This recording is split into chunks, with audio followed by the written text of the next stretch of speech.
മഴക്കാലത്ത് വെള്ളക്കെട്ടുകളും ചെറിയ വെള്ളച്ചാട്ടങ്ങളുമൊക്കെ ഉണ്ടാക്കുന്ന അപകടങ്ങൾ നിരവധിയാണ്. എന്നാൽ മഴക്കാലത്ത് മാത്രം രൂപപ്പെടുന്ന ചെറിയ നീരരുവികൾ പ്രദേശവാസികൾക്കും സഞ്ചാരികൾക്കും ഇഷ്ടക്കാഴ്ചയാണ്. എറണാകുളം ജില്ലയിലെ പിറവത്തും ഇത്തരത്തിൽ ചെറിയൊരു വെള്ളച്ചാട്ടം രൂപപ്പെട്ടിട്ടുണ്ട്. എറണാകുളം നഗരത്തിൽ നിന്ന് 40ഓളം കിലോമീറ്റർ ദൂരെയാണ് പിറവം നഗരസഭ. ഗ്രാമാന്തരീക്ഷത്തിലുള്ള നഗരസഭയിലെ 5-6 വാർഡുകളിലായാണ് കരക്കോട് വെള്ളച്ചാട്ടം രൂപപ്പെട്ടത്. മഴക്കാലമായതോടെ കണ്ണിനും മനസ്സിനും കുളിർമ നൽകുന്ന കാഴ്ചയായി മാറിയിരിക്കുകയാണ് ഈ ചെറിയ വെള്ളച്ചാട്ടം. പാറക്കെട്ടിലൂടെ ശാന്തമായി ഒഴുകുന്ന വെള്ളച്ചാട്ടം കുട്ടികൾക്കാണ് ഏറെ പ്രിയങ്കരം.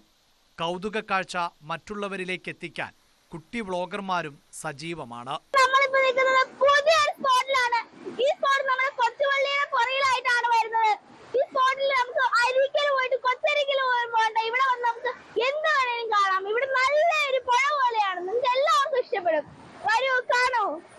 പ്രദേശവാസികൾക്ക് പുറമെ സഞ്ചാരികളും കേട്ടറിഞ്ഞ് എത്തുന്നുണ്ട് ഇവിടേക്ക്. ന്യൂസ് 18 പിറവം.